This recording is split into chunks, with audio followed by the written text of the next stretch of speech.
J'ai essayé de trouver un petit point de vue, et ben, malheureusement, il y a quand même énormément de vent aujourd'hui. Voilà. Donc j'espère que ça ne gâchera pas le son de cette vidéo. Parce qu'en fait, j'ai le vide à côté de moi et il y a des champs à perte de vue. Donc on est dans une ancienne carrière. Voilà. Et c'est pour ça qu'il y a peut-être un peu beaucoup de vent. Non, c'est parce qu'on est chez moi et le temps du vent est revenu. Bonjour, je suis Guillaume, bienvenue sur ma chaîne La Chambre en l'art de pile pour une nouvelle vidéo. J'espère que tu vas bien et bienvenue dans cette vidéo de test du Zeiss Planar 50 mm T2.1. Et là déjà tu dois te poser une question. Quand on prend la série d'optiques réflexes dont sont tirées les CP2, tu vas te dire ben, ça n'existe pas un Zeiss Planar T2.1, donc F2 du coup, puisque bien évidemment ici on est sur des optiques cinéma ou production vidéo. Donc on est en photométrique et tu auras raison. Bien évidemment, on est sur une optique qui est tirée de ces formules optiques de Zeiss Contax. Sauf que lorsque Zeiss a décidé de faire de ces optiques cinéma, comme je te le disais dans la première vidéo, tu auras des exemples beaucoup plus précis de l'histoire de ces CP2, donc je t'invite à aller la voir. Et ben, on se retrouve avec Zeiss qui, malgré le fait qu'il n'a pas pu uniformiser ces optiques AT 2.1, puisqu'on a aussi des optiques AT 2.9 et une optique AT 3.6, à savoir le premier 25 mm qui est devenu après un 25 mm T2.1, le 21 mm T2.9 et le 18 3.5, je dis et puisqu'il y a autre chose.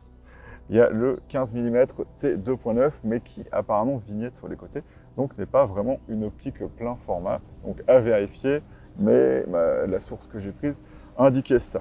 Et du coup, il y a deux optiques qui sont passées à la moulinette du T2.1, c'est les deux planars, à savoir le 50 mm et le 85 mm. Donc ici, on se retrouve avec effectivement une formule optique de 50 mm avec des caches un petit peu pour éviter, à mon avis, le flair et bien évidemment une hérisse bien plus large qui ferme à T2.1 constamment et qui peut aller jusqu'à T22, contrairement à l'ancienne qui allait jusqu'à T2.7 ou celle du Super Speed qui va jusqu'à 16.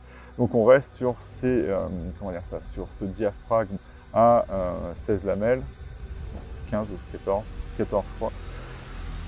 Mais bon, c'est déjà beaucoup. Et du coup, ce que ça fait, c'est que tu n'auras jamais de haute lumière spéculaire sans avoir de Sunstar lorsque c'est du soleil ou avoir un léger découpage. On reste sur beaucoup de lames de diaphragme, mais ça s'uniformisera encore moins bien avec les autres optiques parce que je rappelle que ce sont des optiques à la base photo. Donc, elles n'ont pas été faites pour être harmonisées en flou d'arrière-plan, à savoir que pour les raccords dans l'axe, on va peut-être avoir des différences qui te gêneront ou pas. Mais ici, c'est encore plus flagrant vu qu'on a ce découpage qui s'opère. Par contre, un des avantages que ça apporte à l'optique, c'est qu'on n'aura pas toutes ces ouvertures où l'optique devient plutôt molle, on va dire ça comme ça. Donc ici, on a un piqué qui est vraiment très très bon. Donc on va revenir sur le piqué juste après, mais en termes de caractéristiques, bien évidemment, on est sur du carrossage CP2. Donc un carrossage assez étonnant pour des optiques d'époque, parce que je le rappelle, les CP2 ce sont les premières optiques cinéma qui sont faites pour le plein format et qui sont tirées d'une série d'optiques réflexes.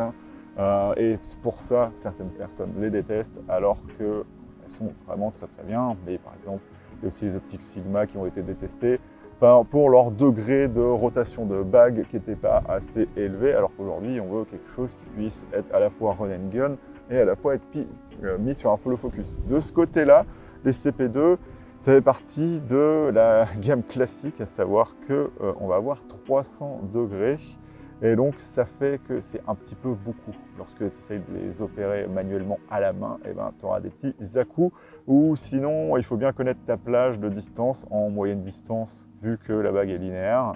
On aura un débattement qui sera beaucoup plus élevé sur la mise au point lorsque tu arriveras vers la mise au point minimale qui est de 45 cm que lorsque tu es à mi-distance où tu parcourras 1 mètre voire même 3 mètres beaucoup plus facilement même si on reste à 300 degrés. Donc c'est un petit problème entre guillemets qui t'oblige à utiliser un follow focus à distance puisque je le rappelle, un follow focus manuel à côté aura le même problème. peut-être pas forcément le même problème d'appui, mais il te faudra quand même un autre point d'appui, donc un troisième bras, pour que ce soit praticable au final. Donc c'est un petit peu dommage. Il en reste que ça reste du coup très très précis, mais la façon dont est faite la bague fait qu'il y a beaucoup de couples à l'intérieur. Et du coup, un autre problème, c'est que c'est très mal adapté aux adaptateurs qui ne vont pas être fixés sur une cage. Donc toutes les hybrides ont pour potentiel de vraiment avoir l'optique qui va glisser lors de la mise au point. Donc on va voir vraiment un changement de position de l'optique dans la baïonnette de ton hybride via l'adaptateur. Et donc il faudra fixer ça, soit ses tiges de 15, soit sa cage. Par exemple sur ma C80, j'ai de quoi faire ça, ce qui est vraiment très très bien. Ou d'avoir vraiment une caméra qui a son adaptateur intégré, donc sa monture PL vers hybride qui est fixée sur la caméra. Pour moi, le plus gros défaut physique, c'est bien évidemment les 114 mm. Une façon de voir les choses qu'on n'utilise plus aujourd'hui. Il faut des matbox qui sont assez énormes, qui sont très peu produites aujourd'hui pour spécifiquement ce diamètre-là.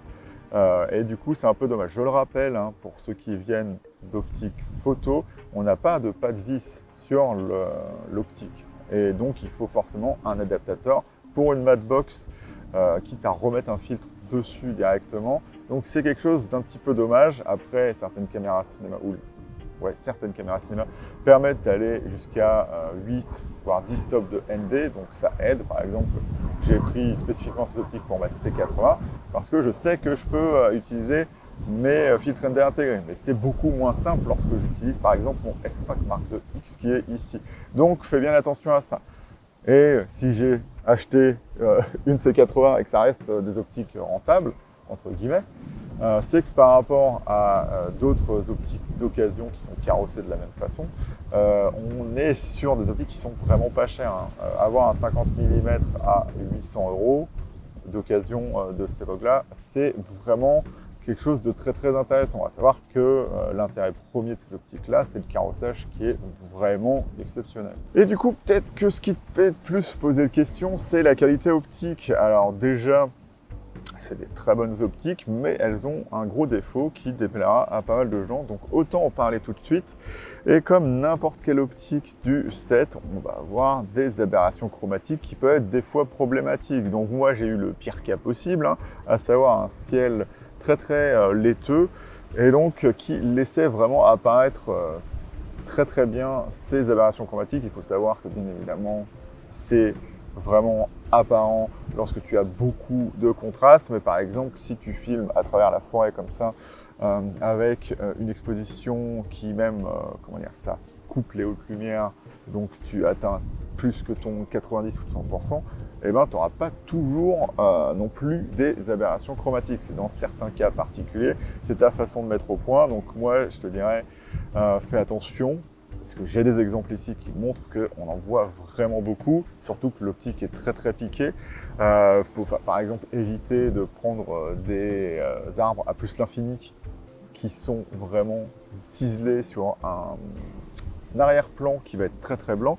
Mais à part ça, lorsque je prends mes vidéos ici, ce que je verrai lorsque je vais retoucher ça, eh ben, ça m'apparaît quand même assez intéressant au final et sans vraiment grand problème. Comme je l'ai dit, l'optique est très très piquée, mais contrairement au 28 mm, puisque c'est l'autre optique, je finirai par toutes les comparer ensemble, contrairement au 28 mm, on est un peu plus piqué, donc on est vraiment très très très piqué, mais c'est pas homogène. Il va y avoir des distances de mise au point où on va vraiment avoir du très très bon piqué et d'autres où ce sera plus mou. On devient plus mou par exemple lorsqu'on arrive à la mise au point minimale, alors que le 28 mm, il est homogène tout le temps. D'ailleurs, c'est une de mes optiques préférées ever, ce 28 mm.